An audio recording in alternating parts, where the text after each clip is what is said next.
everybody just stop. See how the volume went down. Well, we could fix that.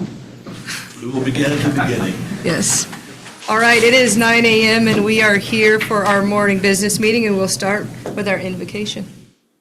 Lord God, we just thank you for life. We thank you for allowing us to live in this county. Lord God, we're here because we care about what's going on in this county. And Lord, we need your guidance, your direction as to make wise decisions, have good discernment and harmony.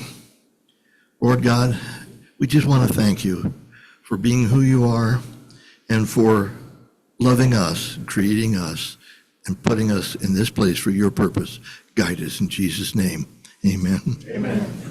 All right, please follow in the pledge. I Pledge allegiance to the flag of the United States of America and to the republic for which it stands, one nation, under God, indivisible, with liberty and justice for all. So we have some housekeeping things to do. And so I'll disclose that there might be a time in this meeting where I just walk out, not for being frustrated, but I'll have to answer my phone. Not work-related, so please don't request my phone. All right. We're going to need to change the order of our agenda for good reasons. And so I want to, before we change the order, I want to say our board is doing a good job of looking at our budget, and the staff of the county are being good at accepting a change that is significant, but equally recognizing that we need to make the changes. So we're going to entertain a motion to amend the order of the agenda. Based on the information before us, I move to amend the order of the agenda by removing the prosecutor item, Westlaw renewal. So I'm going to second the motion. And the reason that we're going to do that is we need a little bit more time because there is a good price difference, but we need to make sure that it is a true compare contrast that also addresses that the purpose of having a good catalog of case law is existing in something that could potentially save the county money. So with that, we want to make sure we open up for any public comment on changing the order of the agenda on this issue. Seeing none, deliberation by the board? None. Hearing none, roll call vote. Commissioner Williams? Yes? Commissioner Corn? Yes. Yes. All right, on to our consent agenda. Based on the information before us, I move to approve the consent agenda as presented. There's a motion, is there a second? Sorry, Commissioner Corn, I didn't see that you were online. Second? All right, there's a motion and a second. Any comment from the public on the consent agenda? Seeing none, deliberation by the board. None. Hearing none, roll call vote. Commissioner Corn? Yes. Donkey? Yes. Commissioner Williams? Yes. All right. Claims batch, clerk. Moving too fast. Good morning, everybody. Good morning, Commissioners. Before you, I have fiscal year 25 claims batch 33, totaling $362,390.47. Of that, Clerk Rosedale, I want to know their money louder. She can't. I will do this again. All right. We have claims batch number 33, totaling $362,390.47. Of that, we have the bigger pieces are $22,000 for road and bridge, for workman's comp. We have about $24,000 for technology for computers, about $78,000 for workman's comp for the general county, and $150,000 for medical insurance and pharmacy. All right, any questions for Clerk Rosedale before we entertain a motion on the claims batch? Commissioner Corn? None? All right, we'll entertain a motion at this time. Based on the information before us, I move to approve payment of fiscal year 25 claims in batch number 33, totaling $362,390.47. Second? There's a motion and a second. Any comment from the public on the claims batch? All right, seeing none, deliberation by the board. Hearing none, roll call vote. Commissioner Donkey? Yes. Commissioner Williams? Yes? Commissioner Corn? Yes. All right, Thank next you, item. Commissioners. Thank you. Sheriff. First item is fleet vehicle surplus. Good morning to everyone. Aurora Lakewold, Bonner County Sheriff's Office. Before I get started, Bill Wilson and I had a discussion about, I know that offering vehicles to other county department heads is a beneficial thing for transferring vehicles that may have some use left. Bill Wilson and I talked about this briefly, and there's unfortunately none of these should have any value to anyone from a driving standpoint. There's two of them that with the mechanic's help might be drivable. One of them with the mechanic's help will start and run, but runs really rough, and they've well exceeded their usefulness. And additionally, most of them have been partially parted out with engines, transmissions, rear ends, you name it, has been removed to get us through COVID. So with that, for your consideration, the Bonner County Sheriff's Office would like to surplus the 19 enumerated vehicles listed below. Number one, hope we brought our lunch.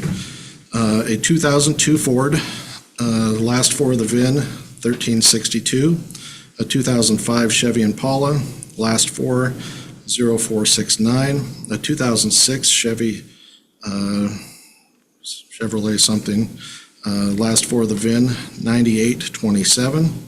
Next, a 2007 Chevy Tahoe, last four, 3321. Next, a 2008 Chevy Tahoe, last four, 4688. A 2008 Dodge Charger, last four, 4524. A 2008 Dodge Charger, last four, 4527. A 2009 Tahoe, last four, 0925. A 2013 Chevy Tahoe, last four, 8696. A 2017 Chevy Tahoe, last four, 4641. A 2005 Chevy Tahoe, last four, 2786. Another 2005 Chevy Tahoe, last four, 2172. A 2007 Chevy Tahoe, last four, 3098. A 2008 Dodge Charger, last four, 4529.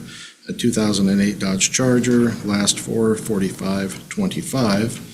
A 2008 Dodge Charger, last four, 4526. A 2009 Chevy Tahoe, last four, 0142.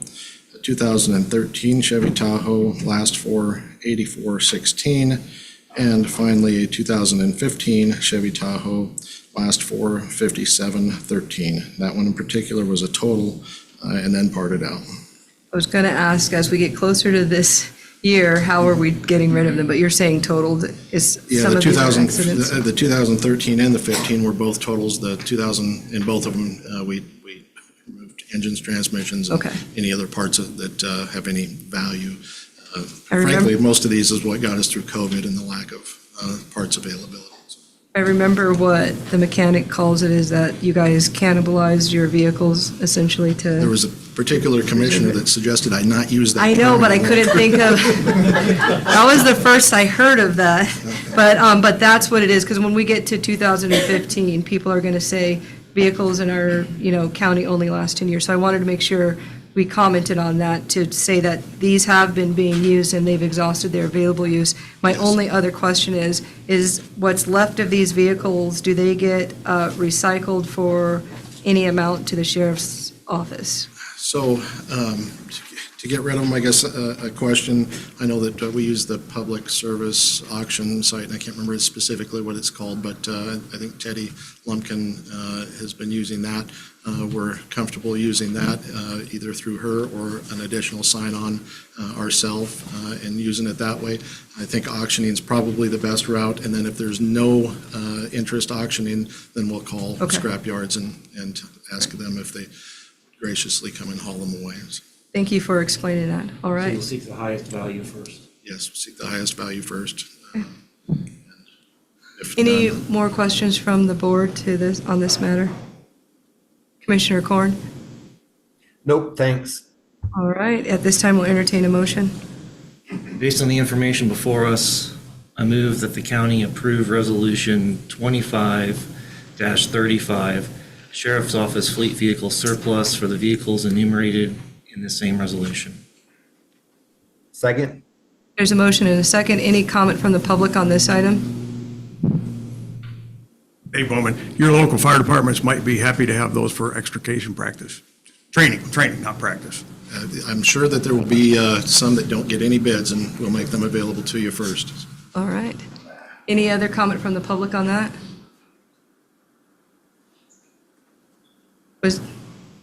Are you signaling a question I'm or trying to let somebody know. Nobody wants to I was trying not to walk aside, everyone. nobody wanted to sit by you? What's his name again?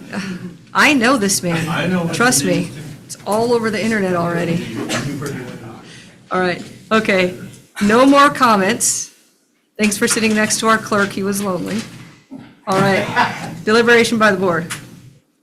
Hearing none, roll call vote. Commissioner Williams? Yes. Commissioner Corn? Yes. Yes. All right. Next item, Sheriff. Office. Mortgage. I don't have the paperwork, but is Doug online, Lieutenant PG online? I didn't see him, so I called it to you. I will gladly take it if somebody can give me a copy of that. Good morning again, still Roar Lakewold. Commissioners, for your consideration, the Marine Division has moored a Sheriff's Patrol vessel at the Windbag Marina for several years. In 2024, the county entered into a one-year, no-cost agreement with the city of Sandpoint to secure the moorage space with an option to extend the agreement for an additional year, for which the Marine Division is seeking approval. The only change to the agreement is the assigned moorage space, which the Marine Division requested be moved to a more advantageous location, and the city agreed. And legal reviewed this already. Yes, I was ready to jump up. Nope, we're good. Legal reviewed it. Any questions from the board on this item? None. I see the map, and it's great that you guys were able to be granted a more advantageous locations. Yes, for sure. Quick response. Commissioner Corn, any questions? No, thanks. All right, at this time, we'll entertain a motion. Based on the information before us, I move to approve and sign the agreement extension with the city of Sandpoint to moor Sheriff's vessel at the Windbag Marina during the 2025 boating season. Second? There's a motion and a second. Any comment from the public on this item? Seeing none, deliberation by the board. None. Hearing none, roll call vote. Commissioner Corn? Yes. Yes. Commissioner Williams? Yes. Motion passes. Director Top. All right, thanks for. Morning, Commissioners. Jason Top, Director of Road and Bridge for the record. So I have for you guys today, our roller broke down, and it's 5 months out for parts. They're in Sweden. So I had to rent a roller, and I rented a 2019 Hom double drum roller for our cement treated base program that we started last week. So with that, I reached out to a couple of people. I reached out to Cat and I reached out to John Deere to come up with a used one, if they had a used one that we could actually purchase. To rent the roller would cost the county $33,000 for the next 5 months. To purchase a used one, we'd be looking at, I think it was $49,500 if I remember correctly. Yeah, $49,500. So with that being said, I'd rather spend that money towards purchasing this double drum roller rather than renting it and not get nothing out of it. We do need 2 double drums to run our cement treated base program that we do, as well as our chip seal. This is used by all 3 districts. Whenever one goes down, I'm always having to rent another one. So I think it'd be beneficial to the department to actually purchase this. I got a couple of quotes. The other one, well, the first one was that Hom with 1,039 hours on it for $49,500. It's a 2019. The other one's a 2015 with 2,634 hours from CAT for 45,125. I'm recommended using the Hom as it's significantly newer and it has quite a few less hours on it. So it'll give us a little bit more bang for our buck, and the begged Pape so that they would waive the rental fees if I have this purchased by the end of the month as well. So I'd save that $4,500 probably made up with that. So I'm looking to purchase this. We do budget for these type of things. I budget $250,000 specifically for these type of pieces of equipment because we're constantly having equipment go down. That's aging. That's just the way it is. So we have that money there for this purchase, and it's in our line 002-9520 capital heavy equipment. That's what I have before you.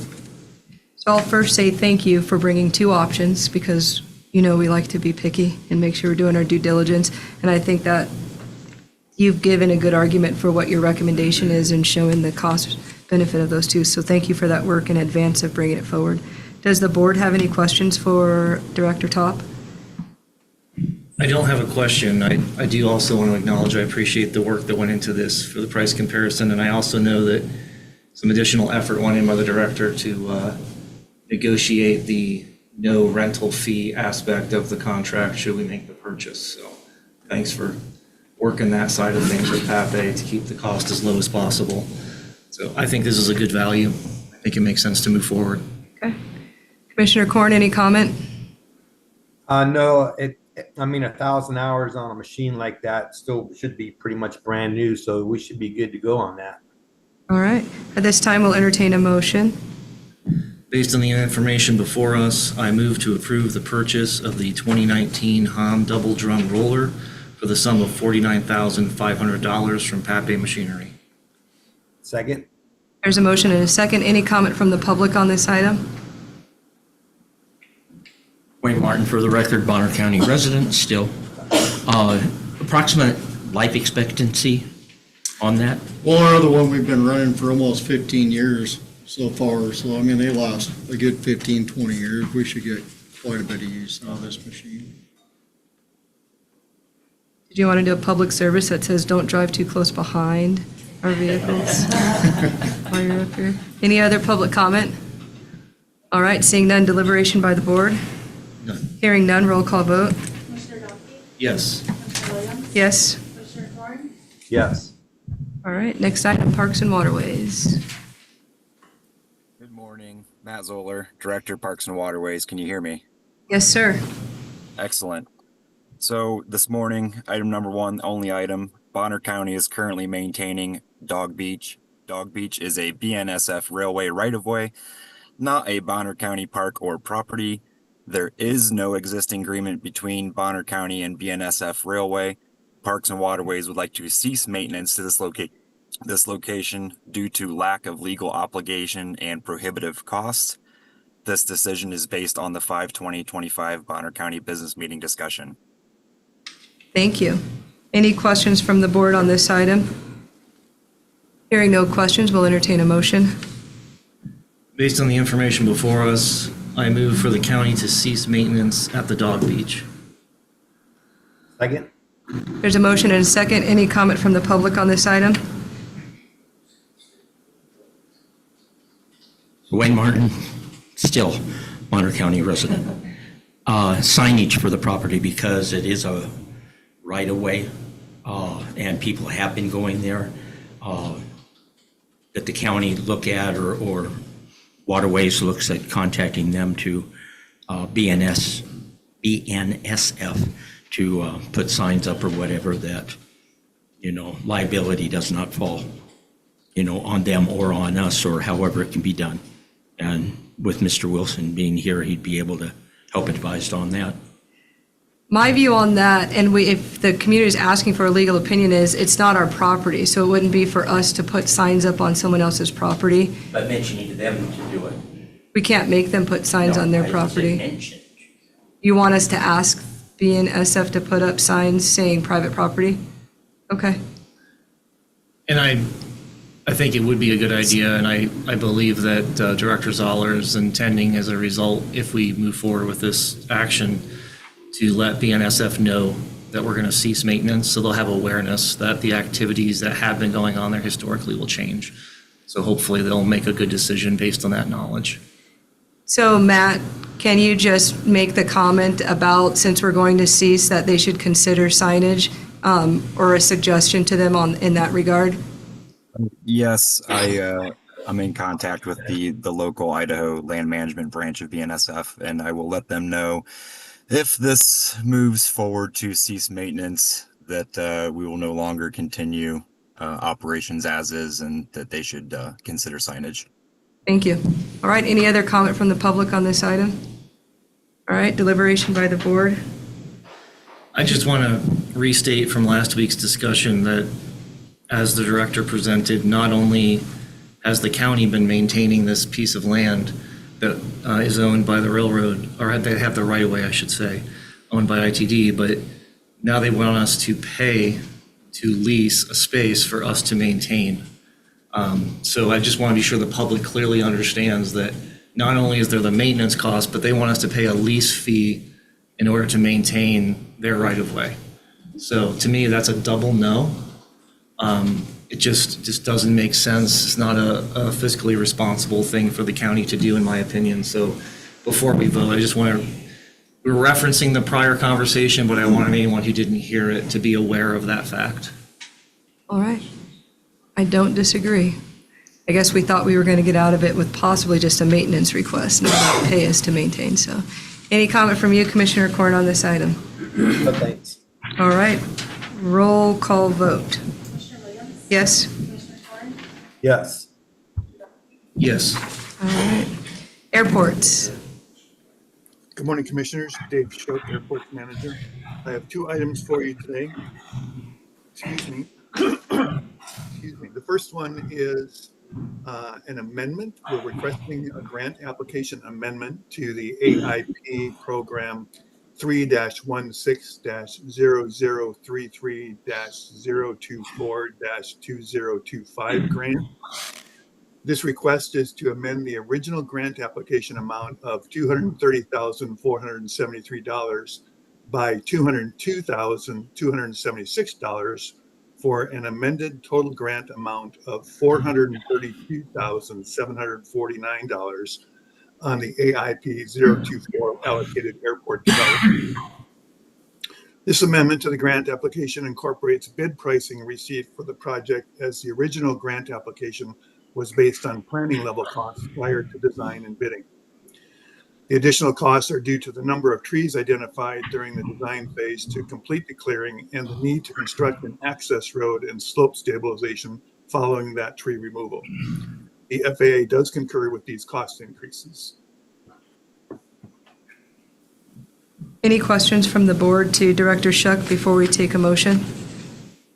Director, with the proposed change in the total grant amount, is there an equal increase in the county match, or is there no change to the county match? There is an increase in the county match. One moment.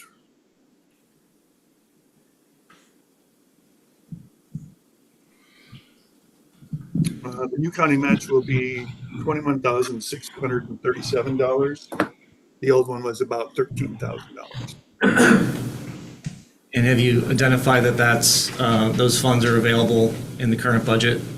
They are. We had auditing review and auditing approves. Okay. And I know high-level planning versus detailed design can lead to changes. This is a pretty significant one. Have we had a conversation with the consultant as far as what led to this significant of a change? We have, because I felt the same way that you do. Generally, when we do pre-design estimates, when the engineers do that, they come within 20 to 30, sometimes 40% difference between what the actual bid responses are and what their estimate is. And in this case, obviously, it's about 100% difference. I did speak with them about that, and there were a couple of items, as I mentioned in the memo. One was the need to build a road into one of the sites. That was not anticipated. The anticipation was that we had access through another avenue, which was not available to us ultimately. And the second one was the number of trees that are in the site on the southern end of the airport was significantly underestimated. And the fact that those trees need not only be removed, but the stumps need to be either ground or grubbed and removed as well.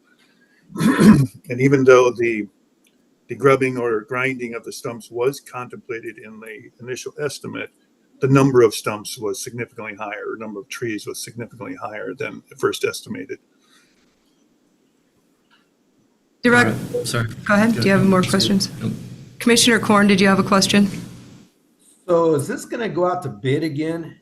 It seems like it really should not be an amendment that, I mean, it doubled. Let's just call it what it is. That doesn't seem right.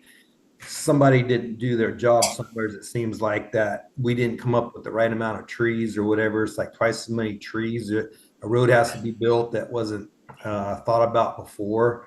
I have concerns about this one. Generally, we don't go out to bid, and I do echo your concerns. I understand after talking with the engineers about what happened, and this often happens with these type of grants where the bid response is different, significantly different than what the estimate is, partly due to how many bidders we have and the desire of the bidding population to do the work. That generally drives the price up. I think that was a factor here as well. Though we did get several bids, we had 8 people actually involved in the bidding process. They were all significantly higher than the original engineer's estimate. We see this often in construction, also, which this is a construction project, even though it's obstruction removal. We could go back out to bid. My concern here is it's not going to get less expensive. And these are safety hazards with the approach into the runway. It was basically an underestimate on the engineer's part at the beginning of the grant process. Director Shuck, sorry. Can I ask that you do something? Because I don't agree. I agree with the issue and concern of going out to bid. I don't agree with having that big of a difference in the quote. Is there any reason not to go back and say that on the part of the engineers, since they misstated their project, that they themselves should pay the difference, the change in the grant match for the county, not that the county pay more of the grant match? Because it's their error, and arguably, this is a lot different. And one of the community concerns with bids is, does someone come in under and then they just do change orders later to come up to what they would have truly bidded on? I don't know the answer to that ever. I just know this one is very different. And since we're going from 13,000 to 21, is there not an option to ask the engineering firm to absorb the costs of their design error for this grant project? Because even if we put it back out to bid again, then basically we already know the numbers. This would be doing absorb the issue on the part of the business versus telling the county to open the checkbook, because that's what we're trying to move away from. Did we have that conversation? And if not, is there an opportunity to go back and say, look, you guys did the bid, you knew the project, and you need to absorb that change? So argue with me on that. I'm putting it out there because that's how I feel about my money, if it were my pocket. I mean, I agree with what you're saying and with the idea. I think that we always have to go into the construction estimates with the idea that it's going to come in different than the estimate is. Why this is so different, I think we talked about that. I understand the concern that the county has. I understand. Again, the FAA feels the same way about it because the FAA is funding 90% of this, and to have it be twice as much as what there was originally estimated, we had that conversation with the FAA as well. So I did speak with them, and they do concur with these costs based on the information they received. I can certainly go back to the engineering firm and request them to take part in the increase. I'm confident that their language in their contract requires them or gives them an out in these sort of things. I don't know how they can have an out when they can't do their job right. They missed it by 50%. That's inexcusable. Well, there can be, yeah, just grab the thing. There can be an error. I don't want to throw shade on people, but it is from a person within Bonner County, what we see when it comes grant money is that people put grant applications in, and then people feel like there's an overstatement sometimes. So in this case, before we ask the county to absorb the costs of the miscalculation of the developer, why not go back to the developer and say, look, you got 90% of your money from the federal government, but we're not going to give you an additional percentage here because you guys miscalculated. I think that conversation, argue with me why you can't have that conversation. I'd say, and Bill Wilson for the record, it's not clear to me, let's see, what's the best way to phrase it? On its face, the fact that the quote or that the estimates came in, or the bids came in much higher, does indicate that an error was made, but it's not clear that it was actually the fault of the engineering firm. For example, I don't have the level of familiarity with this that Mr. Shook does, but if it was based on the premise that there was an alternative access, I don't know if we can determine today whether or not that was a fair assumption or one that shouldn't have been made. Because if it was a fair assumption at the time, that could be the justification for the lion's share of the change. So I'm fine with the discussion. To make the plan though? Because I think that's what we paid them to do, is this is the project and they create the plan. Right. And so before we ask the county for the money, I think we should know that answer. That's my point. I would say before we jump to a conclusion about who's responsible for the initial low estimate, we should just have the conversation with them instead of, I think some of the discussions was leaning towards there must be an error, there could be an error, or maybe there might not have been. It depends on the circumstances. There's two. I think the reason the error word comes up has to do with the removal of trees was miscalculated, which is the trees are there. And that one seems more fixed. But it's the idea of the road that has there's a potential design change, but there's a portion of it that could have been anticipated that wasn't, and then there's a reason to change a road. I would like to know more, and I would like the conversation of the county doesn't always have to be the one to absorb things from private sector.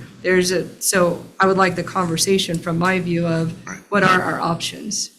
So if I Commissioner Duffy? understand, Director Shook, is it correct that what you have before us is to approve the amendment of the grant, which the FAA has agreed to? And so if we move forward with the grant amendment, the local cost share, that conversation, I think, could happen offline of moving forward with the FAA grant amendment, would be my understanding, because as long as that gets paid, we would be obligating ourselves to pay that. If we can recover any of that from the engineering consultant, then I think that could happen as a parallel item, if this is time sensitive in any way. We also, because if we're going to look at errors and omissions possibilities, we have to understand what was the defined scope of work at a planning level. Planning level is conceptual. Typically, it's a high level. It's not a lot of granularity. Is that acceptable? Is that the way we wrote the contract? There's a lot of questions we have to answer before we can say somebody else is accountable for it. I also agree that the only reason to rebid typically in my experience in the case of being over budget would be if you were going to modify the scope of work, because now the market knows what the value is. And as the director said, the value's not going to go down if we don't change the scope. If anything, it'll go up. So that's typically what happens in the industry. So it's just, we need to decide, does it make sense to move forward with the grant application right now to make the amendment? And then do we deal with the consulting question as a parallel conversation offline from moving forward with the FAA grant amendment? The part that we have to pay would be in conjunction, if we voted this, it comes with a county match that will increase. And so we would be committing ourselves, and so essentially we'd be saying, we're accepting the responsibility of the increased county match and then going back. So your proposal is make a decision on whether or not to move forward, knowing that there's a possibility of recovering something or nothing, just because we already started. That's Yes, your that, position? and unless we believe the scope of work can be decreased, which sounded like it can't to meet the safety requirements, then there's no way for us to realistically reduce the cost of the project. So if we can recover some of the county match because it's appropriate to do so, then that's good. But if it's not appropriate or we can't, if this is still a necessary project, then the cost is what it is. We know what the cost is, and if it's within our budget, we have to decide if we're going to move forward with it. Can I ask Director Shuck, can you, do you recall, because we're not coming forward with the other bids, once you look at what this change is, does this contractor's bid become close, similar to the other bids that were rejected for being too high once we make this change? Do you understand what I'm asking? I do. And yes, it is the second lowest bid of all of the bids that came in. So it wasn't the first? The lowest bid was non-responsive in the bid process. So of the, Can can I ask you to clarify, because you said second lowest of someone that didn't come in. So how many bids did you receive for the project, and were they in line with the other bids? Because I think in part, one of the questions is would you, I'm just going to drop the number super low. If everybody's bid came in at $10 and they came in at $5 and they got the bid at $5, and then now they're coming saying, well, it's actually $10, the question is, well, did the other people really have a fair shake at it if they did it? I think that's part of a question when it comes to bidding. So where would this person's bid come in with the other bids that you received? Once they increase this, are they similar to the ones that you originally thought were too high, based on bidding? I'm not sure I understand the question, but let me just state How many this. bids did you receive? How many did we receive back? Commissioner. I'm sorry, what'd you say? Sorry. I believe we received 7. Okay. Of the 7, 2 were non-responsive, so they could not be considered. Of those 2, one of them was lower than the bid that we are contemplating here. All of the other ones were significantly higher. So the error was not in a bidder's situation. It was the error, if there was an error, it was in the engineer's estimate.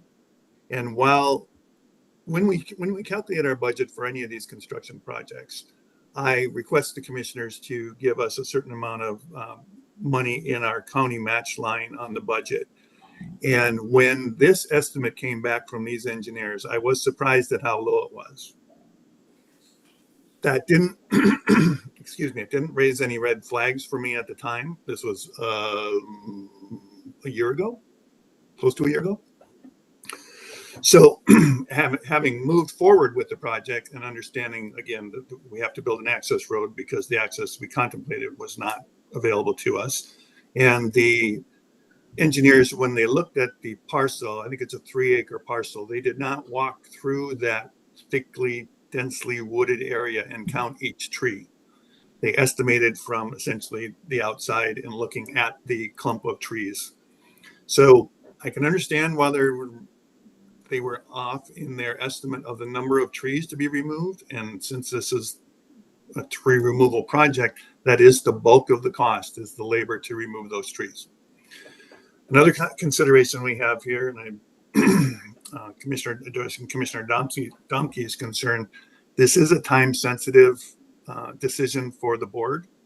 The grant amendment has to be into the FAA by June 3rd. So June 3rd. So if I may, Commissioner Domke's recommendation that we approve the amendment and then negotiate with the engineering firm for the difference. The cost is not going to change. It's just a matter of how much we are going to have and how much they are going to have based on their estimate being different than the actual bid responses. I think there's been a little confusion about questioning the spread in the bids versus the spread between the engineer's initial estimate and the bid and the low bid. So I don't believe there's been a concern or a question about the bids that was raised. It was the difference between what the engineer's estimate was and how the bids came in. So unless, Mr. Shook, the FAA is agreeable to reducing the scope of work, I don't see any way for us to reduce the cost of the project. And since they're agreeable to amending the total project cost, I think this is our best path forward unless there's a way to reduce the scope. So Director, is there any identified way to reduce the scope of work? No, there's not. So this is the scope the FAA requires to meet their safety standard? Correct. So I was asking a different question. So I was asking, of the people that turned in bids, when you have someone that comes in so much lower and they win the bid and then you do a change order, if that change order could have been anticipated? That was where I was asking Director Shuck of how many did we actually receive in terms of the competition of receiving the award of the bid versus changing the project. And we don't have all of the information as to, was it a difference of they should not have just looked at a clump of trees and identified, they should have done more legwork? I don't know that. I was trying to address a different aspect of, was it a fair shake for the other people that put a bid in if the bid just changed this drastically? My only concern is, I understand the third, but that does give you time to, it doesn't give us time to fix it. I just don't like committing the vote commits the funds. So then that's my issue. It commits our portion of it, but I understand. But Commissioner Korn, do you have any further questions before we entertain a motion on this? I would like to seek a refund from the engineering department company that didn't do their job correctly, which caused this problem, which is, Bill said that we didn't know where the blame lies, but listening to the director, it sounds like the blame lies on this company. I am not comfortable moving forward with this at this time because I do share some of your sentiments, Commissioner Williams, that I think this needs to go back out to bid. The price has doubled. We don't know what the other companies would bid this job for. It's not just a simple addition. So I don't support moving forward with this right now. I would like to put it back out to bid. I would like to seek a refund from the engineering department that did the work in the first place that didn't do it correctly. Okay. At this time, I'll entertain a motion on the item on the agenda. Based on the information before us, I move to approve this grant amendment in the amount of $202,276 for a total grant amount of $432,749, and that the chair sign administratively. Also include that the airport's director pursue understanding the cause of the differential between the original estimate and the bid amount, and if an error and or omission is found in the work of the consultant, that you pursue recovering as much of the additional local share cost as possible. All right, there's a motion. Is there a second? I will second the motion. Let's go to public comment. You see, you're going to sit down as soon as I was ready. Sorry. I was trying to get there. Dan Welling, Bonner County resident. 2 points here. One, there seems to be an issue of communication between the board and Mr. Shuck. And I think if you had the bids present before you, you would have been able to answer your own question and maybe make your point more efficaciously so that Mr. Shuck would understand. Secondly, is there a way through Bonner County auspices or aegis that we could do something to mitigate the increase in our share of the payment, the copay? Could Bonner County, for instance, build the road as opposed to having the engineering company bring in their people and they build the road? Just a thought. Okay. Just a way to make it more palatable to the county. I forgot. That's Dan Welly, Bonner County resident. Oh. Dave Bowman, Bonner County. So there's a question that I haven't heard asked here that I think is pretty important. We know that we can't use the access that somebody thought was going to be usable. How and when did we find out that that access is not usable? So was the engineer told by someone, was he given misinformation by accident by somebody who didn't do their research? Or and so led him or them to think that this access was usable? Or did he or they make that assumption on their own, and then the report was generated and somebody didn't read the report at that level of analysis? At some point, somebody found, or was it all that happened and then the contractors who bid found out that that access wasn't available? Because that's a very important thing to know in this process of where responsibility lays for the error, if we're going to call it that. Sounds like a big error to me. Director Shuck, do you have an answer off the cuff of how the road change occurred? Excuse me. No, all of the bidders knew that the road was required. In the scope of work that went out with the RFP, all of the bidders received the same information. So the difference between not knowing a road was needing to be built and knowing a road was needing to be built was between the time that the engineers put in their estimate and we put it out to bid. So when the information went out to bid, the road was known and was required, and all of the bidders had all of the same information to respond to the RFP. Wasn't the question.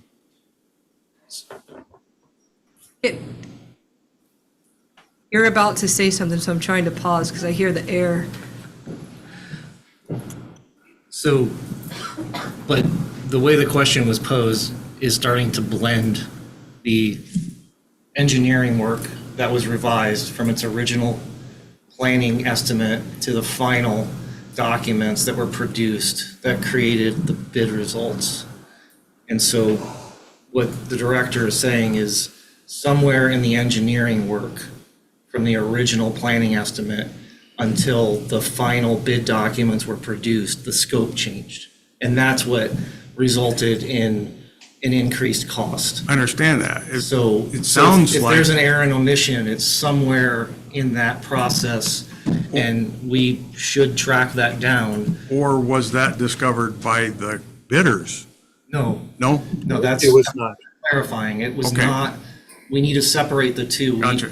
Okay, I We're calling a lot of misunderstood. questions into the bid. The bid is not. I understand that too. questioned. I get It's- that.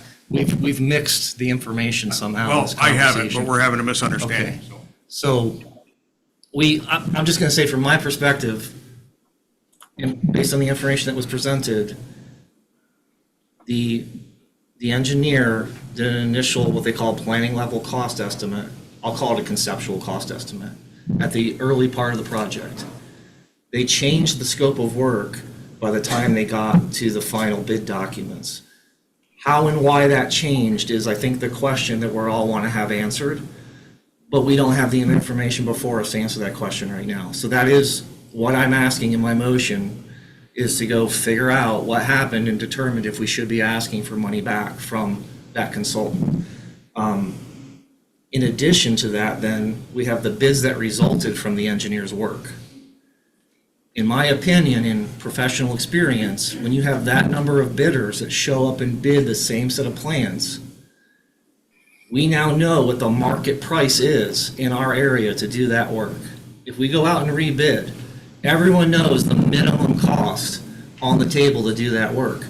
So we've already established, we're not going to reduce cost unless we change and reduce the scope. And we can't change the scope because the FAA won't let us. You're exactly right. I agree. My past experience, same thing. That it is what it is. So I just want to, I think we've gone down a couple different avenues here, and I think we've mixed the information a little, and I just want to be sure we're all on the same page.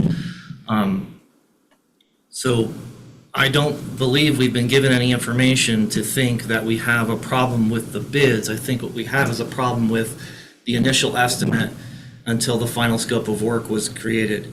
I don't know enough about the FAA process with these grants that Mr. Shook can speak to, but on projects I've worked on professionally, normally you would provide an updated cost estimate before you bid to compare the bid to.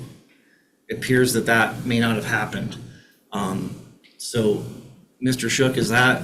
There's a lot of variables that aren't clear here. There's just a cost to kind of change, and I think that's part of what you're trying to address, because the RFP went out with a scope of what the work we needed to be completed. And the engineers' functions when they were doing their bid was to look at the scope of the work based on the request for proposal from the airports and identify what they would do to achieve that outcome. And so where in there something changes what we have to figure out. I just want to leave this meeting knowing I would like to discuss us not paying the additional $10,000 that this bid is going to increase on, because I can accept that 90% of this is not paid by us. That percentage that we are going to have to pay will more likely than not have an effect of increasing if we don't move forward and potentially losing a grant. I want to protect the increase that I see here. I know you, Wayne Martin. I was drawing a blank. Been so long since I've been up here. Wayne Martin, Bonner County resident, for the record. I guess my first question is, if I understood it correctly from the director, was that there was a road and that they were looking at being able to utilize that, and that in order to get the work done, that road now became inaccessible or unable to be used for that work, so a new road has to be put in, if I'm correct. Something like that. How about we say it that way? All right.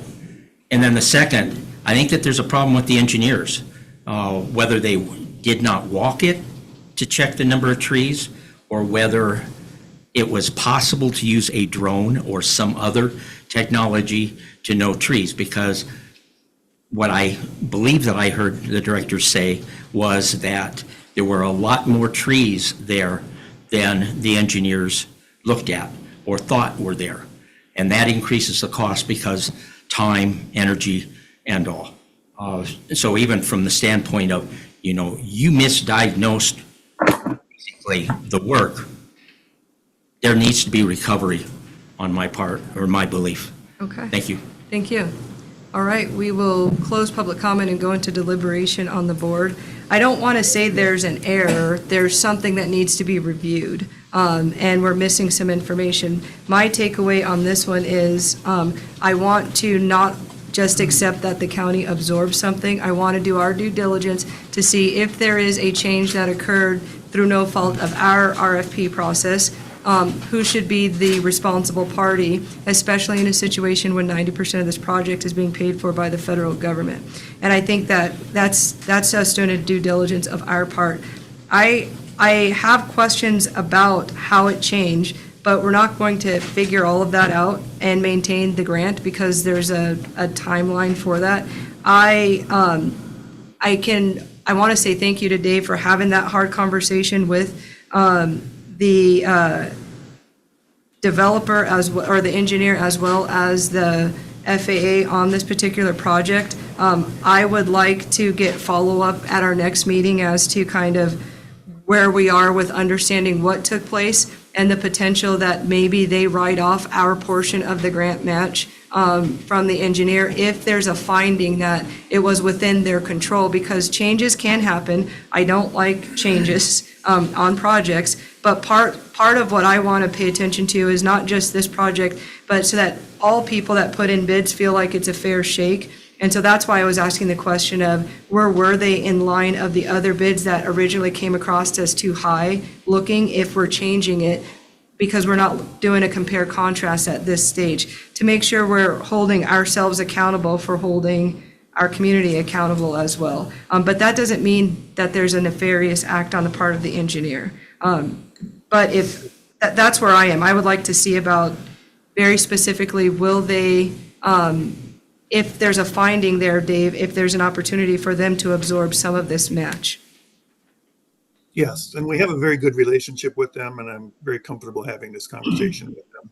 Okay, and then can we put it on the agenda by you for next week so that you give us an update of that conversation to see where we are, to kind of explain what happened? And then always, I like to look at, is there anything that we could have done on our end to have prevented this from happening? Because that does impact our budgets to change, even though we have money in accounts, that doesn't mean we budgeted to pay for a change like this. I did want to, the comment about could road and bridge step in, we're in the middle, he perks up when I said that.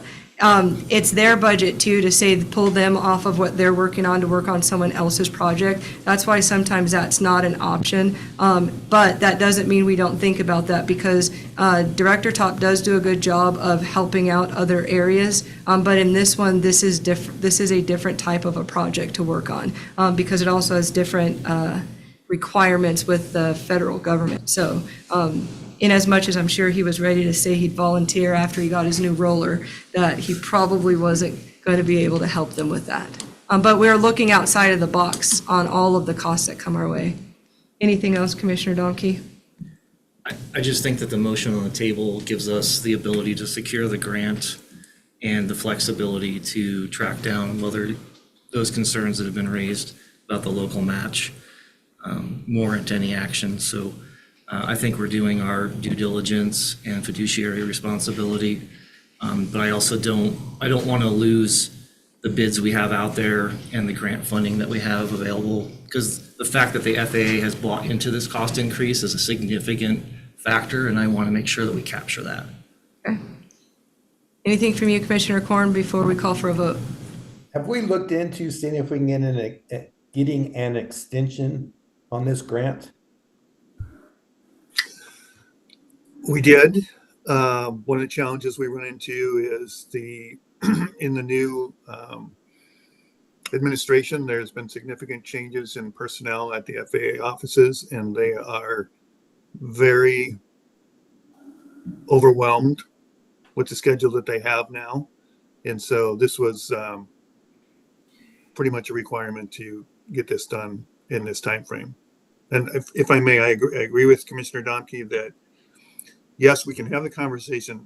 This is essentially aside from the FAA. We can have the conversation with our engineers about where or when or how this error difference in estimate versus actual came into place.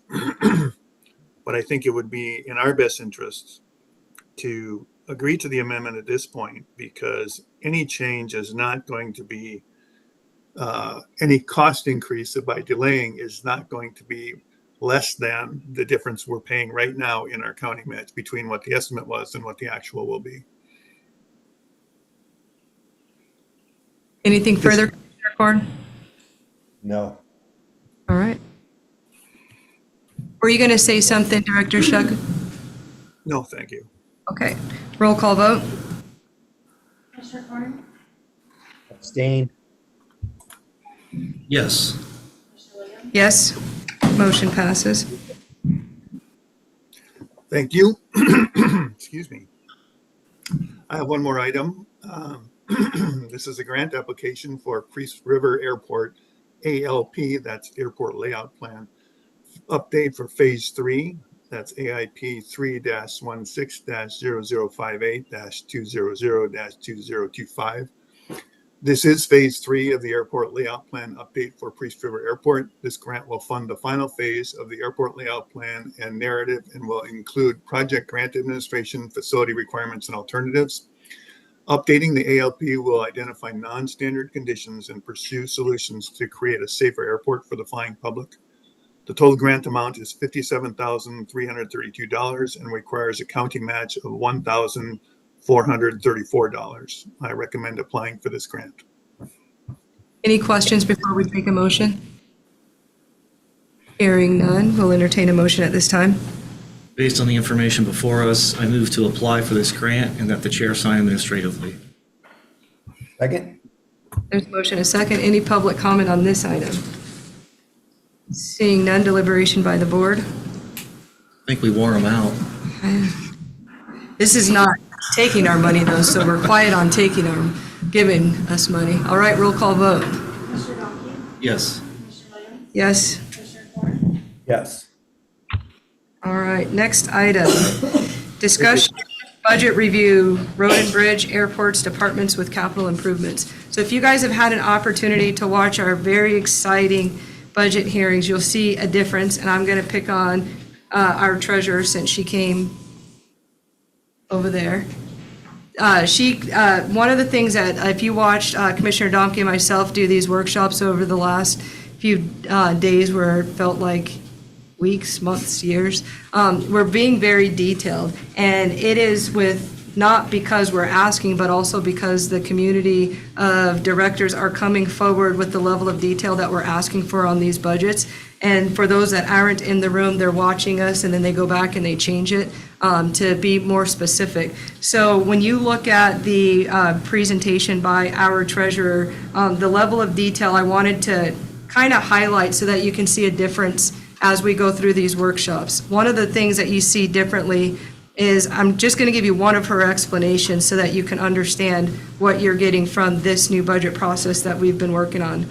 So under travel, which I've been critical on for forever, she writes, travel to either the IAC Midwinter or Fall Conference in Boise will require airfare budget, $400, and airport parking of $60. Treasurer's annual conference will be in Burley for 2026, currently budgeting for mileage of $870, 1,238 miles round trip times current mileage rate of 70 cents.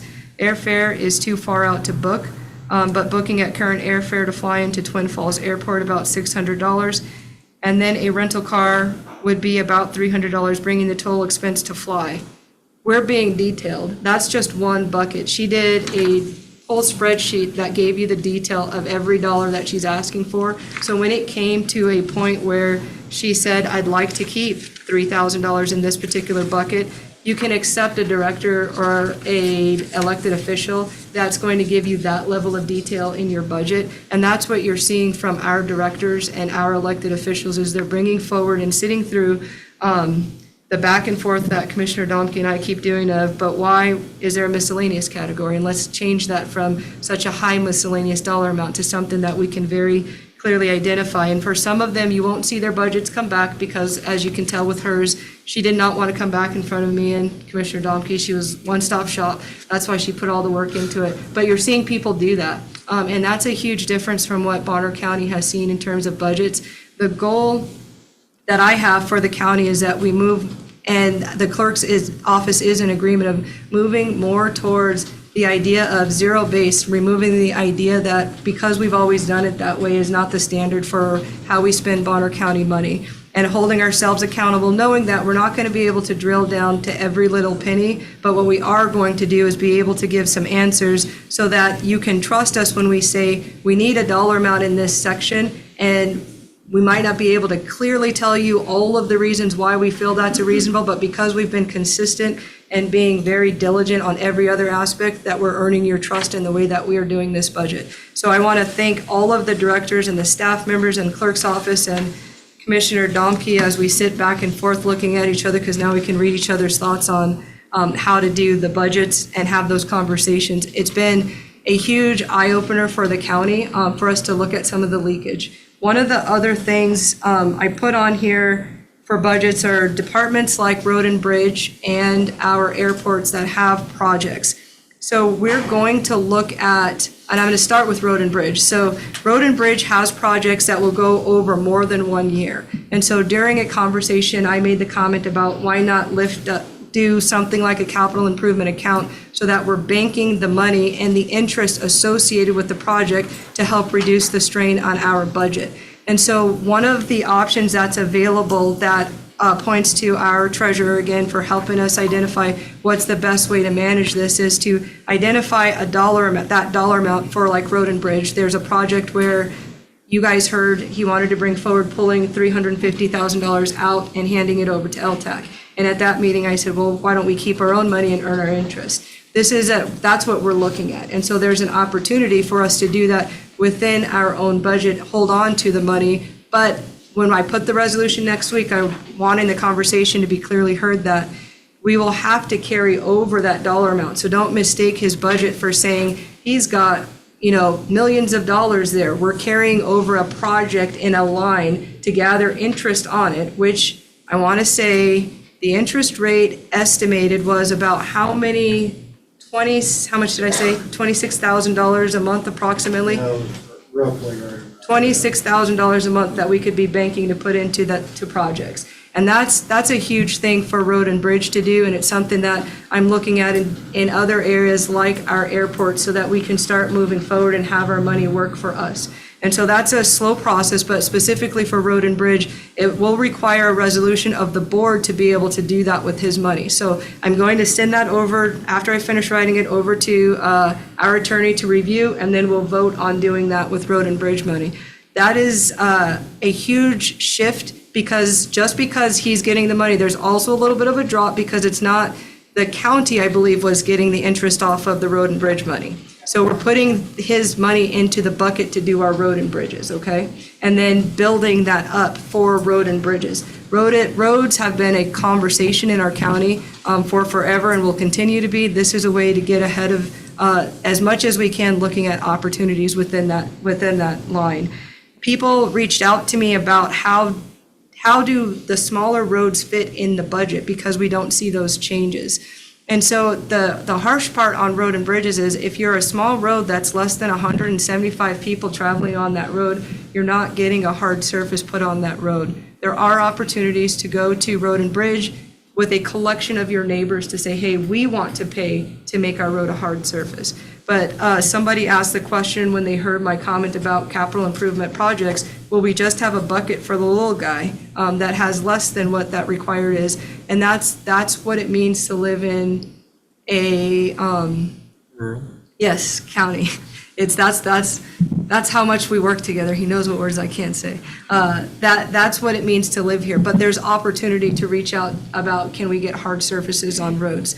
So that's the kind of sneak peek of what we've been working on the budgets. We're going to continue we've got more workshops scheduled. Our next intense budget will be our technology and then our road and bridge. There's a lot, I'm wanting to highlight road and bridge a lot because there are changes at the federal level that are going to impact us in years to come with how we are funded, and that means a lot for a small county like ours. There is no longer going to be any school funding that we used to receive. Some funds might make up for that, but we don't know what those dollars will look like. So we're trying to do a much more detailed job on our budgets. So with that, I want to make sure I give Commissioner Domke an opportunity if you had something to say about budget, since we've been buried in those for Just to thank you to all the fellow electeds and the department heads, as you were saying. People are putting a lot of work into it. We've asked them to think about the budget process differently than they've done it for a long time.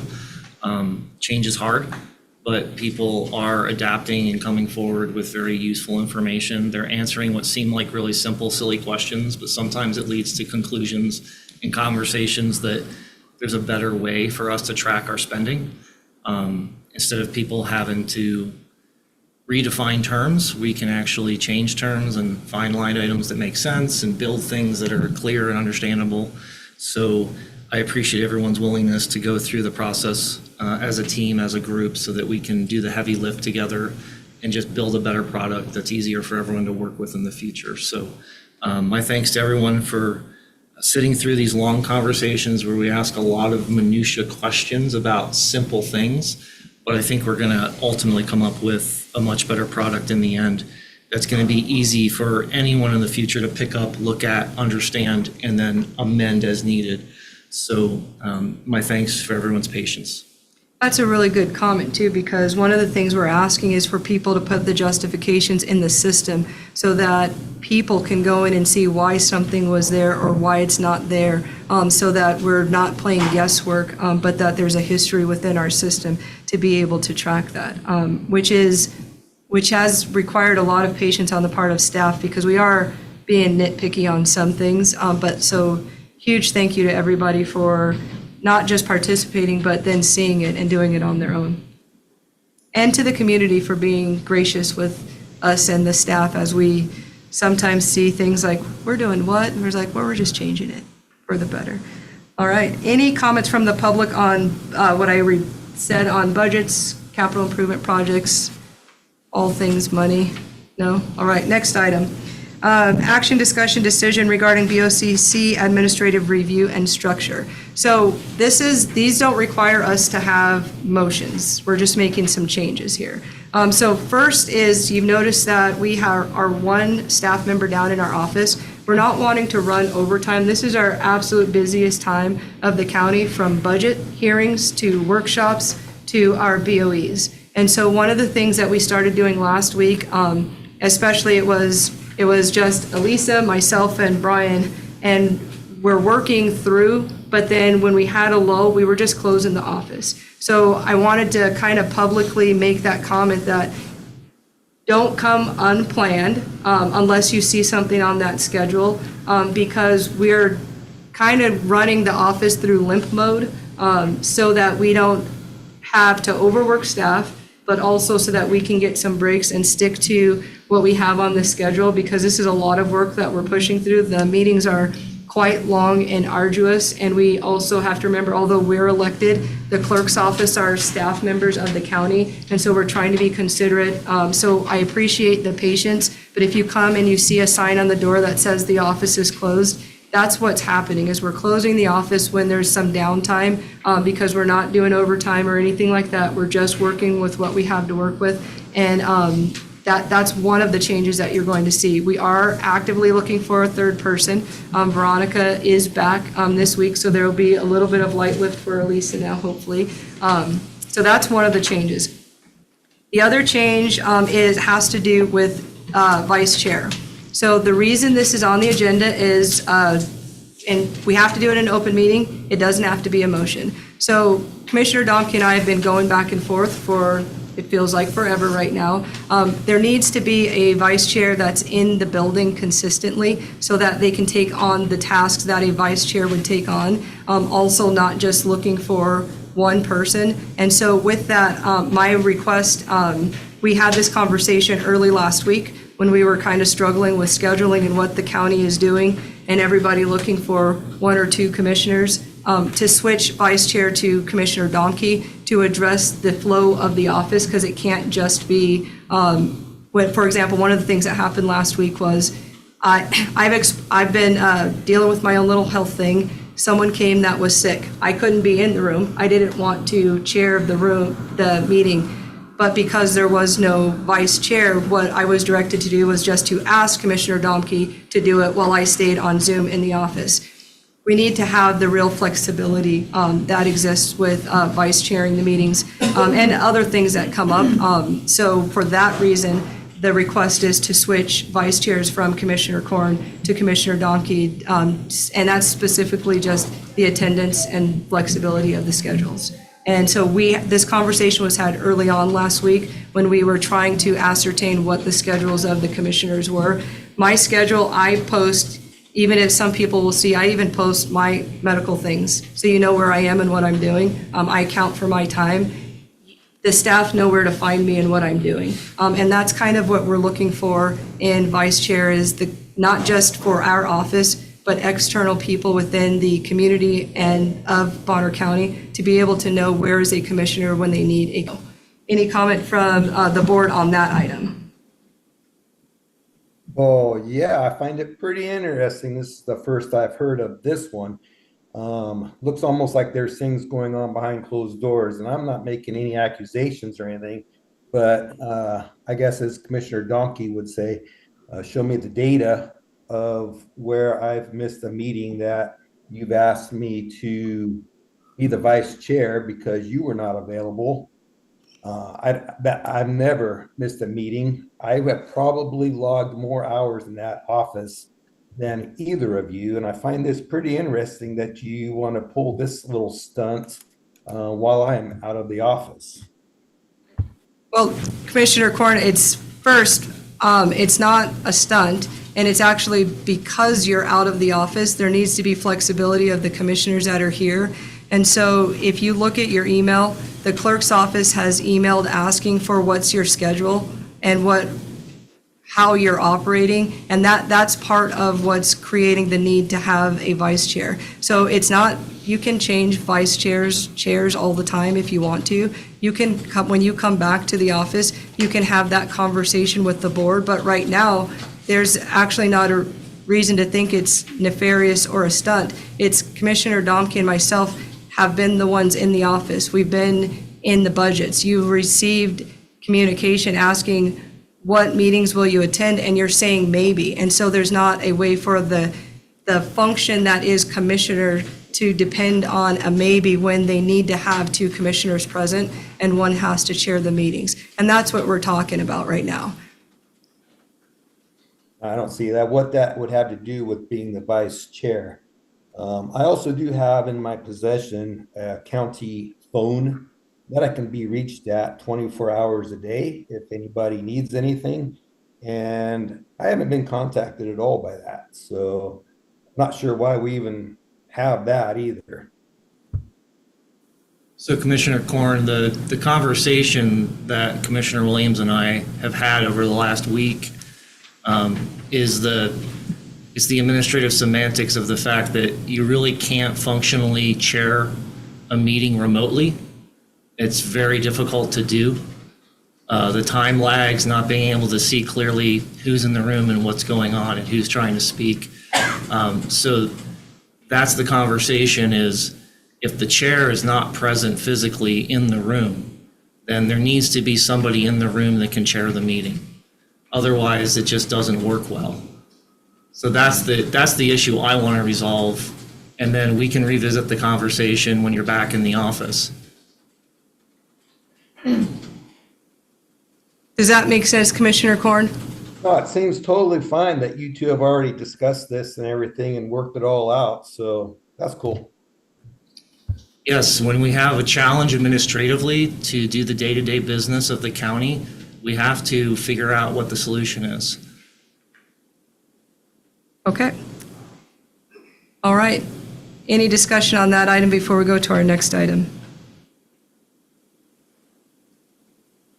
Nope. All right, next item on the agenda. District 1. Okay, so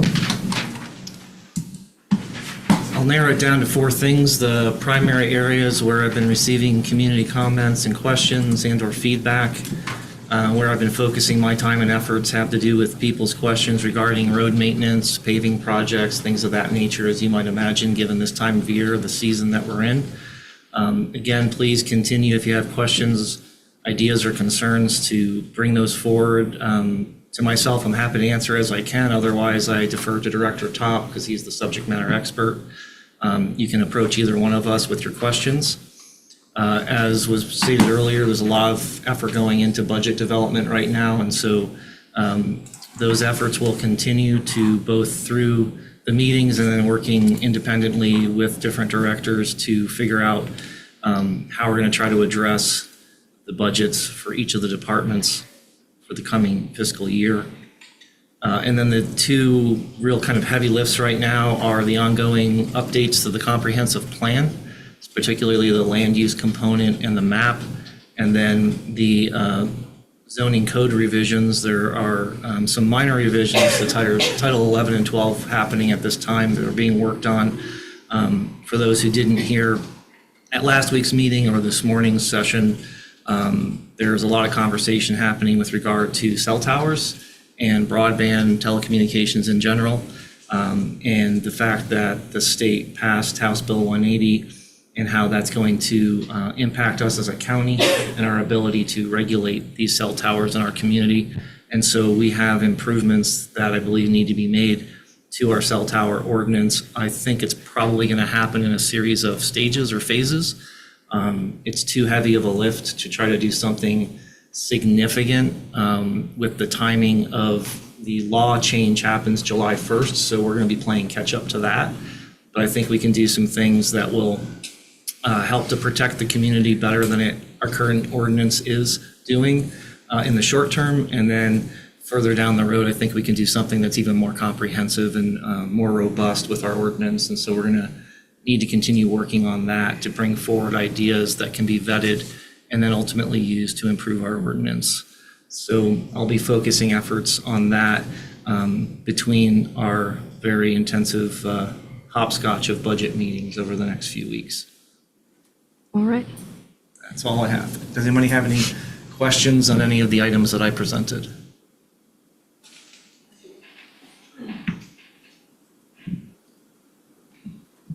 Ann Wilder Chamberlain, Bonner County resident. I just want to know when the next time you are going to need me so that I can put it on my calendar. I'm not aware of a date right now. We are going to have to work with the planning director. My expectation is to schedule a workshop for us to begin to put actual ideas on the table. We have, can't remember if we got that one scheduled yet. I'll have to I look. thought it was already Do scheduled. you have that one? Let's see. Because I asked to get one on the calendar, but we've had a challenging calendar for them to work with, and they were looking at a few different dates. Let's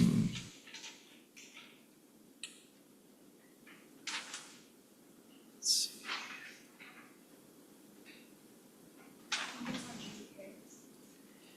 No, it's farther down the calendar.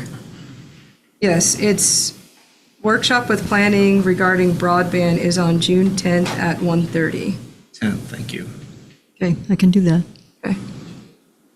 You're going to So that's write for, it? yeah, so anyone in the community who's interested in participating, that'll be our first formal conversation of bringing ideas forward on how we could amend our county ordinance to take that first step at helping to better protect the county residents when it comes to the county's ability to regulate the installation of broadband equipment. And I'm going to send you the message because you're just going to ask for it. June 10th at 1:30 PM is the workshop. And you're not going to need me at a commissioner chat or anything before then at all? You said something about wanting to pursue this That's what morning. that one is. Okay. So I sent you that invite. Okay. I sent you the meeting notice by email that way. Okay. Okay? Thank We're you. good. Any other questions for Commissioner Domke? All right, seeing none. Commissioner 2, ongoing issues, concerns, and updates. So I'm continuing to get people who actually give comments about what we're doing budget-wise. They're liking the level of detail that we're going through our budget with, so thank you for everybody that has reached out on that. Litigation-wise, we do not have any settlements on Bonner County Your Money at this time. We do have some cases that still remain pending, but right now you're not seeing any settlements from Bonner County. The workshop just mentioned, 1:30 for broadband. A lot of people have asked me about commissioner chats and how I'm selecting. At this stage, especially with the level of busyness, I'm doing commissioner chats based on when people call me and say, hey, I need to get on a commissioner chat. That's how I'm addressing commissioner chats right now. There's a lot of people with a lot of good ideas that they want to have conversations on. Some of you I've said, can we hold off until we get past this tranche of workshops for budgets? And I want to actually add this before. Budgets don't technically, we're doing something different by doing these workshops. We didn't do this before. And so we've added a lot of work on the plate of the commissioners to take the time to go through the budgets. And so that's in part why our calendar is so busy. But thank you to everybody who's been patient and been giving their input on what it is that we're asking, because it's been very well received by not just the community and the directors, but also the people that are doing these workshops. One of the things that I want to just stress is we're in a state of flux right now. I am going to reiterate that one of the changes was in part based on I needed flexibility and I was not able to flex as easily because of the dynamics of the board. I am here before 8 o'clock. I am putting in a ridiculous amount of work on Bonner County, and I'm going to continue to do that because that's what I was elected to do. I went from year 1, year 2 doing advanced grant writing to consulting work to becoming an internal auditor, working on becoming a certified internal auditor. So I don't I don't go on Facebook and argue with people, but I'm also not doing my job. And I'm thinking of things that you guys need me to do my job for, and that's my focus. It's budget. And I don't want to get tripped up on semantics and of administrative things, because most people that have sat in this seat as commissioner don't come in doing that kind of work. They don't come in figuring out how to become an internal auditor because you, the public, said you want to be audited. That's what I did. And so I'm not here to throw stones at people. I'm here to do my job. And I am thankful to everybody that reached out to me over the week. I am not going to be here physically tomorrow. I'm going to be on Zoom, which is another reason for the accommodation. Some of you are aware I'm having a health issue right now, and I need to be in Coeur d'Alene, and so that's part of the change, so that Commissioner Domke continue with the meeting. I can be on Zoom so that we can move forward, because we are 2 commissioners that are here present. That's part of what we're addressing. After Wednesday, the office staff know. I will let them know what Thursday looks like. If you are scheduled on Thursday, there's a possibility that you would get canceled if we can't figure out how to have a quorum on Thursday. Friday, I am not here.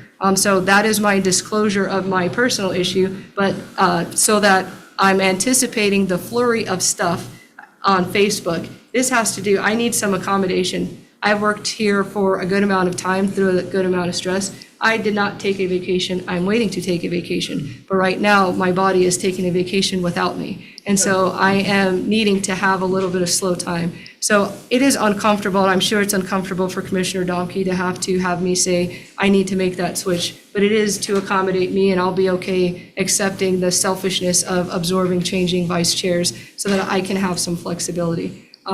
So with that, I will offer any questions. Oh, some of you saw changes. I have a wonderful group of people in Bonner County that reached out also and I'm at Legislative District 2, who changed my Facebook page, and they're going to continue to change that page. You'll see those updates after some things that happened, but one of them was I took way better pictures, so I needed to change that, and then she saw that and changed everything else. So thank you to Margie with Shoshone for changing that, and everybody in Bonner County who reached out to say, hey, are you okay? And I'm good. I'm not going anywhere. I get voted for by the people. So, all right. With that, any questions for Commissioner Williams based on this chat, my discussion? You are an employee. Where did I say anything road and bridge in this? I just got one question, because I may have missed it. It may have flew right on by me. But did you guys actually vote on the vice chair? It's not a vote, it's administrative. It's administrative. And so one of the things that changed was in our before, we never did it this way. And so when we had the issue last week and I brought it to Bill, Bill said he wanted it to be, it had to be public, but it's not like a vote for vice chair. You're voting for chair. And so in terms of that, it was an error on the side of caution to actually put it on the agenda is what he wanted. That was the difference. Okay, thank you. Do you want us to vote? Will you feel better with a vote? No, I just wanted to make certain. It was Yeah, it's the chair gets voted on when we do that reorganization at that 2-year mark, and that's where you're seeing a vote. But vice chair is administrative, just like there's a lot of functions, like when we're doing liaisons, that we're making a decision, but it's considered administrative, so we don't have to actually vote. So we don't have to vote or do a memo in the thing. And since I was addressing other issues related to our office, I left it as administrative functions of the board because that's what we were impacting. All right, any further questions, Director Top? All right, okay. All right, with that, we'll go to Commissioner Korn.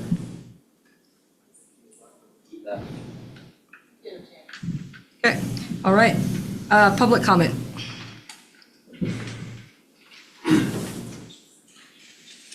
Wait, pause. And it was because he got up. Chief Anderson. It was. I'm getting behind you.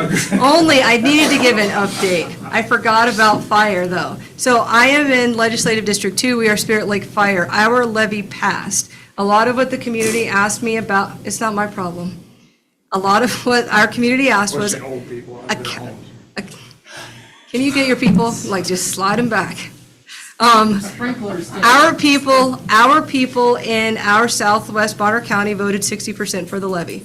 One of the things they asked me for was, how do we show the progress of the levy, the dollars spent? And so I did meet with Spirit Lake Fire. Our fire chief will start July 1st. And they are agreeable to showing us how they're moving forward with what those changes are. One of the things they wanted to make sure that I communicated was, remember, Bonner County is a sliver of Spirit Lake Fire when we're talking about services. However, they are agreeable to having that open dialogue of what they're working on. They did also want me to remind everybody that never before the last go-round, when they asked for permanent levy override, was the first time Spirit Lake Fire asked for a levy. But on this go-round, I met with them after it passed, and they're absolutely agreeable to being more open about what's happening and the advancement of fire services in our area, so that we as people can hold our tax money accountable for who's spending it. And so I will be bringing you guys regular updates. And then once our new chief does get their feet kind of rooted on Bonner County soil, I will be having them come forward and have a discussion with the community so that we can put a face to our fire chief, as well as kind of show what they're willing to put forward to us as a community in southwest Bonner County, which is Spirit Lake Fire. Okay, now back to fire people. Dave Bowman, sorry. We're part of that slivers. Thank you. There you go. Dave Bowman, Bonner County. Commissioner Williams and Korn, commissioners, thank you for following the advice of your county attorney on how you go about administrative actions.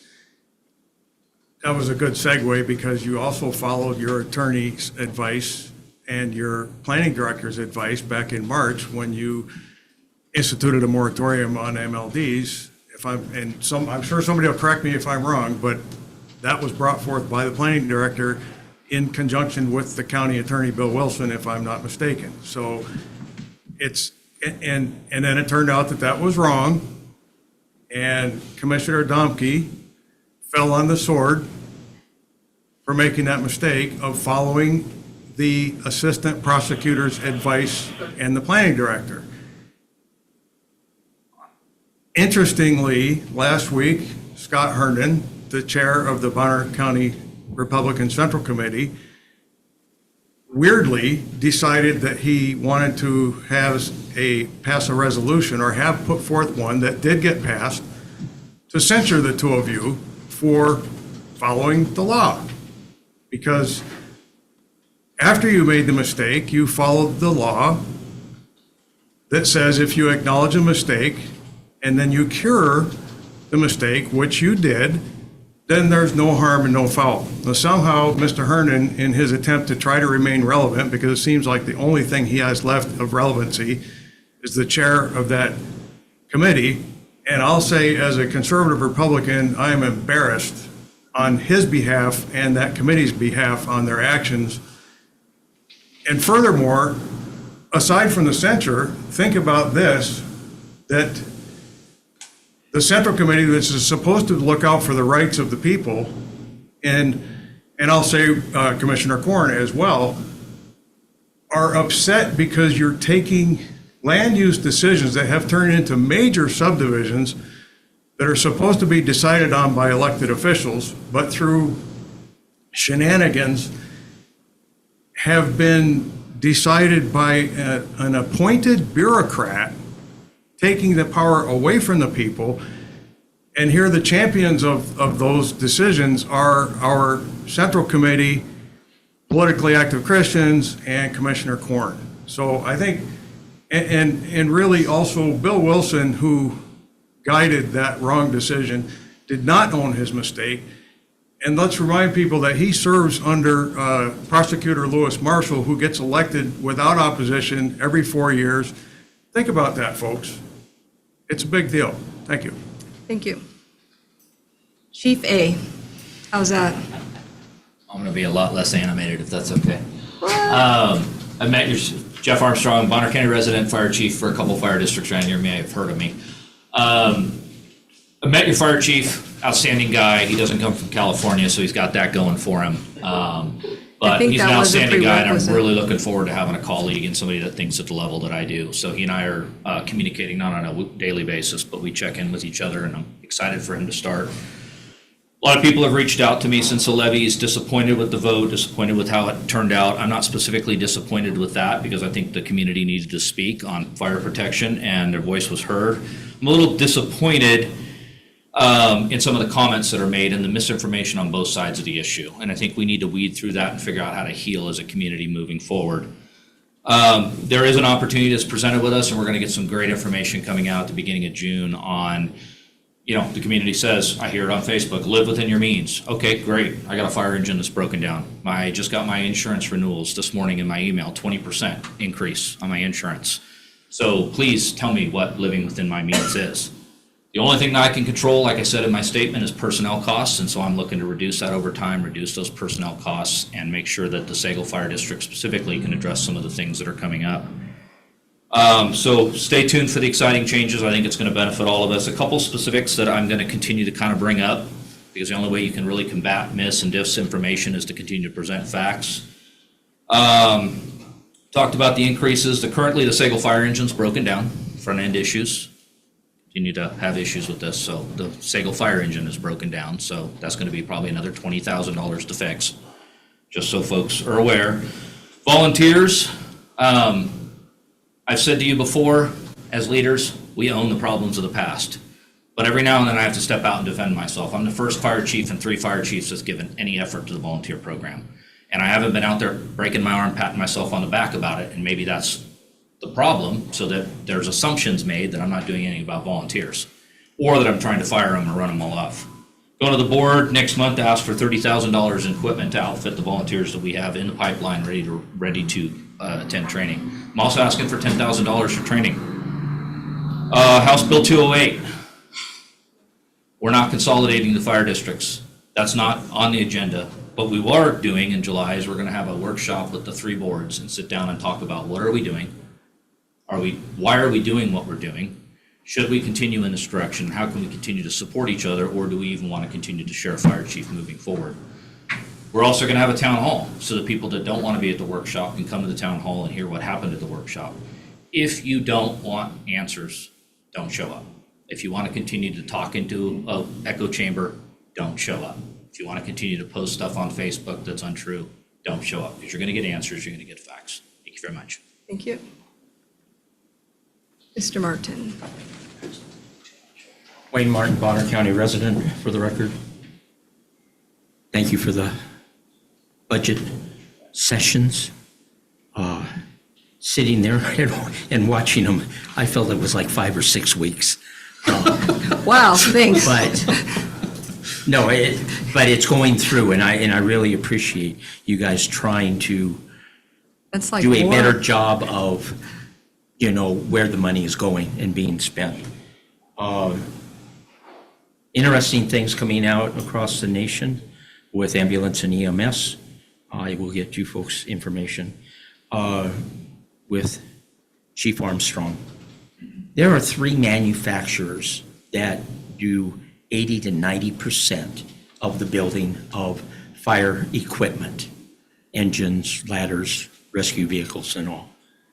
They own a lot of the smaller or believed to be small companies that build engines.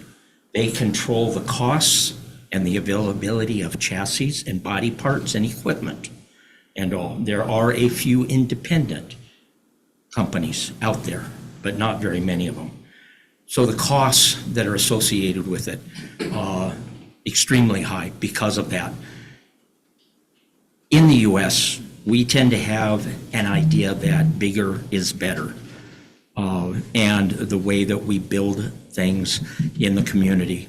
And if you look at what other countries are doing, whether you go to Asia, whether you go to Europe, and smaller engines that carry the same equipment that our big equipment handle, smaller ladders that extend out to larger distances. Fortunately, we do not have big high-rise buildings like Vegas, New York, LA, and all.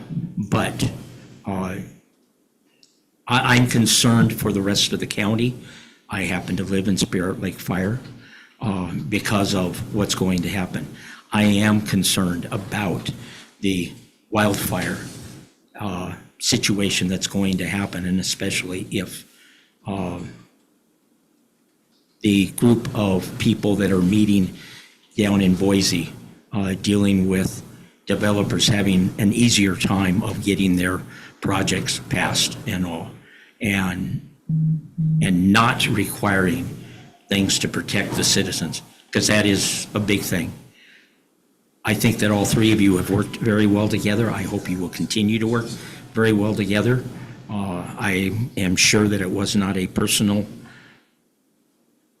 consideration, but that it was the opportunity to be able to continue to have your meetings by having the vice chair changed at this point in time, and whether it gets, changed back and all. So, and I want to tell you from us, we think we acknowledge what's going on, and thoughts and prayers for you and for all the commissioners, you also with your dad. Thank you. I'm going to make one comment on the fire stuff. It doesn't matter how people vote on a levy. We have to figure out what you do for the community. And so can we make sure that we get the notices of the town halls? Because there isn't a reason not to produce information, because you have to know one way or another. What are we preparing for? And what direction we need to go in without the barbs that are being transmitted. We need the fact-based stuff. I see everything, I just don't say anything on it. I've seen the comments about the budgets and are people looking at the budgets and the spending. We need to look at things thoughtfully, because that's part of making a county plan, which means our partner is fire and EMS within our county. So we will do that. And there's no reason that we can't host that as part of the county of emergency services for Bonner County. I will tell you, one of my questions is at the state level, why are we so focused on, why is it always property tax, which is part of what people are always frustrated with? It seems like it's always a hit to property owners. So with that, I'm going to let you go because you're trying to get up, and then we'll go to online. Sorry, I'm just having some physical stuff. You want to sit? Do you want to just get a microphone, Dan? That would help. Thank you. Sorry. And hold it for her so she doesn't drop it. Sorry. All right, there you Some go. problems. I just want to thank the two of you for your hard work. I listen week after week. I see these budget review workshops, saving Bonner County money, streamlining the budgeting, working with each of your departments, and just coming to one mind, the transparency of it all. Asia, your ongoing work with resident review, or, the Bonner County resident needs and suggestions and good timely responses, and the commissioner chats that you do, and the community work that you do. Brian, 4 months. You've only been in 4 months. And I see the work that you're putting in to these workshops, these budget workshops. It's an amazing job working toward the fiscal transparency and comp plan work. 4 months. It just boggles the mind. The two of you work nonstop. I wish I could say the same for another commissioner. 7 months of reporting the work of others. I went to this meeting, I went to that meeting. I don't know who takes a vacation after 6 months in any position. And then provides a list of events for us to go to that anyone can get off Facebook. In that discussion that Commissioner Korn just had with you, he says he's in the office more than anyone. Well, you can walk around an office and you can chit-chat with employees, but that doesn't mean you're putting in the work. And if you're putting in the work, you're reporting the work, because if it isn't written, it isn't done. In my job, in my lifetime, if it isn't written, it isn't done. If it isn't spoken, it isn't done. You two, it's nonstop. Reporting, documenting, writing, listing your calendars. Everybody knows what you're doing. Everybody, understands your calendars. I just want to thank you. I wish there were more like you. Thank you. Debbie Trinan? Can you hear me? Yes, ma'am. I'm trying to gather my thoughts here and not be as abrasive as I want to be. Asia, I think the way you handled this situation with the vice chair this morning was abhorrent. To do this without even having a discussion with Ron, when you have spent the last 5.5 months talking about what a team you are and how you all work together, and isn't this wonderful? And we're so cohesive, and yet you blindsided him this morning. I would have had no problem if you had had the conversation with him and he was privy to this, but to take him by surprise this morning when whether he's in the room or not in the room, this would have been an appropriate discussion for the three of you to have out of the public eye and then make the announcement publicly. What little respect I was starting to have for you in the last 5 months is gone. And if you will remember the first 2 years of a term that you had, the majority of the time you were in absentia. The lights were off in your office, the door was locked. I've communicated with Ron many times by phone in the last few months. He's always responsive to my questions. He gets back to me immediately. Just because he's not I don't know where he is today. It doesn't matter. That's his personal, but he's on Zoom. So he's there. I don't know if he has a health issue. I don't know. Diane just said he's on vacation. Maybe he planned that vacation a year ago. You just slandered him. And it was inappropriate. It was out of line and it completely lacked class on both of your parts. And I am disgusted. Thank you. Thank you. Teresa? Good morning. Can you hear me? Yes. Well, I want to address a few things. I'll save Debbie Trinan's comment for the last. Ron, I noticed that you just took off and it doesn't even appear that you're online anymore and you couldn't even bother to give a District 3 report, which is quite laughable after what you said. The comment about you being in meetings, if you can hear this, if you watch it, I don't really care, but your little meeting preparedness that take place in the county doesn't really count. And newsflash, everyone, Ron Korn never attended any Bonner County meetings until he became commissioner. So I just really don't want to hear it from him or anyone else.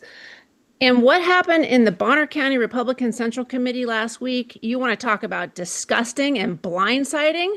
Censuring these two commissioners who, in my opinion, since I've lived here, have been the most transparent and caring commissioners I've ever worked with. So back off on your factless, senseless comments.